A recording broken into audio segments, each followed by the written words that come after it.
पुसद माहूर रोडवर कासवाजवळ भीषण अपघात घडला आहे. गिट्टीने भरलेला मालवाहू टिप्पर 4 चाकी वाहनावर कोसळून हा अपघात झाला असून 4 चाकी वाहनातील व्यक्ती गंभीर जखमी झाला असून घटना दिनांक 2 मार्च 2026 रोजी दुपारी सुमारे 1 ते 1:30 च्या सुमारास घडली आहे. प्राथमिक माहितीनुसार माहूर मार्ग पुसदकडे जाणारा मालवाहू टिप्पर गिट्टीने भरलेला मालवाहू टिप्पर अत्यंत वेगाने येत होता. वळण घेताना वाहन चालकाचे नियंत्रण सुटले. टिप्पर पलटी होऊन रस्त्याच्या बाजूला असलेल्या 4 चाकी वाहनावर जोरदार आदळला.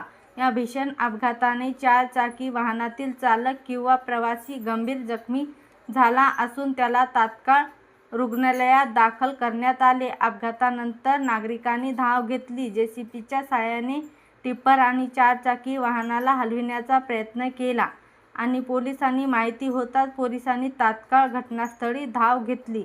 पुढील माहिती मिळताच कळविण्यात येईल. मुख्य संपादक समाधान वाडे, न्यूज चॅनल पुसद.